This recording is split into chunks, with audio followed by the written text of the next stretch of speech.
today's video is going to be another positivity video, and because school is coming up and we're going to start having to take tests and do homework, I thought it'd be a good idea to do a how to stay positive while studying video. Now, that seems kind of hard to do when you really hate studying and tests are always no fun, but there are some different techniques you can do to stay positive while you are studying. So I wanted to share those with you, and let's just get right to them. The first step in positivity while studying is to be positive. Just staying positive, keeping a positive mindset, it just really helps energize you. It makes you focus better, and it really prepares you for what's coming ahead. Number 2 is to stop thinking about the test itself. A lot of times what we'll do is focus on the test that's coming up. How many questions is it going to be? Is it going to be hard? Is it going to be essay questions? What if I don't know any of the questions? Just stop focusing on the test itself, because worrying about it beforehand is not going to help anything, and it's not going to prepare you any easier for what's coming up. If there is a point where you cannot stop thinking about it, then just imagine a successful outcome. Imagine you walk into the classroom, you take the test, and you ace it. And having that mindset as opposed to a negative mindset will really help keep you focused, keep you positive, and really help with preparing for the test itself. Number 3 is not to push yourself. And this can be easier said than done, but we all know our limits, and I know that sometimes there are just those nights where you want to pull an all-nighter and you want to study your butt off all night, but really the brain really absorbs information when you take breaks between 10 to 20 minutes each time. This way it gives yourself and your brain a chance to absorb what you just learned and take in all the facts and information that you just went over. So every now and then, remember to give yourself a break. It's worth it. Number 4 is to learn from your mistakes.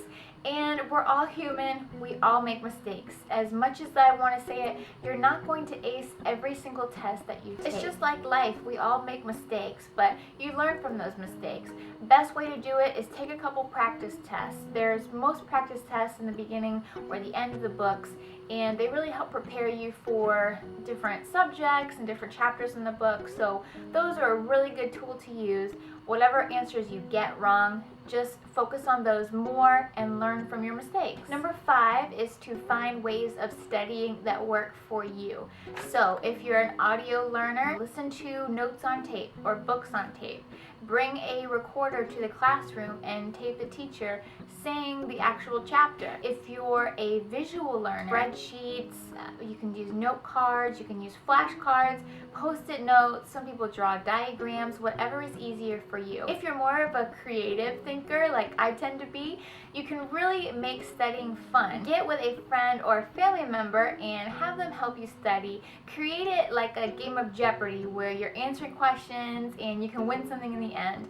Or, you can always make a comic strip and make it fun that way and learn through each strip. Let's say you're studying for an English class and you have to remember the book of Othello, and it's a hard chapter and a hard book to read, but you create a story of your own where maybe instead of Othello you put yourself as the character. Little ways like this can really make studying fun. Number 6 is to listen to your favorite music, and you definitely don't want to do this while you're studying, so keep your favorite music to either before you study or after you study. This way you can really help de-stress your mind, de-stress your brain, and allow your body to absorb everything and focus on what you just learned. It gives you a time to relax. Another good way to listen to music is to listen to it during studying, but you don't want to listen to your favorite music during studying. The best kind of music to listen to is either classical, some kind of jazz, maybe some indie, just anything that's instrumental. You don't want any lyrics in it, because the more lyrics that are in the song, the more you're going to be sidetracked and want to sing along with it. Keep it at a mellow pace, and it really helps the mind kind of focus on what it's doing, and it'll really allow you to get studying as much as you can. Lastly, number 7 is Do not let yourself think about failure. If you go into the test and think you are going to fail, most likely that is what's going to happen. You're setting your mind for failure. You're not focused, you're not prepared,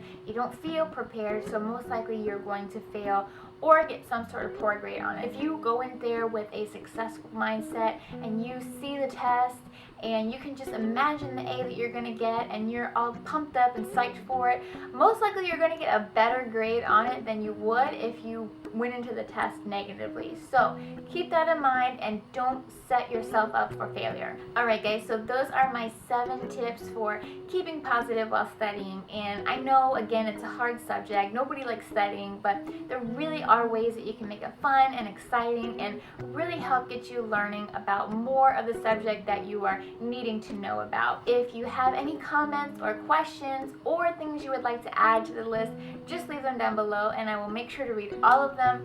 And until next time guys, I will talk to you soon. Bye guys.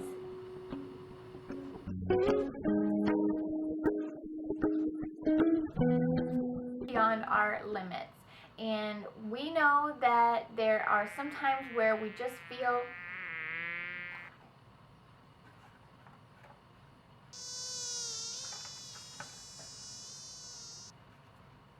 on the right track. Ready for the test, you can see that A on the test.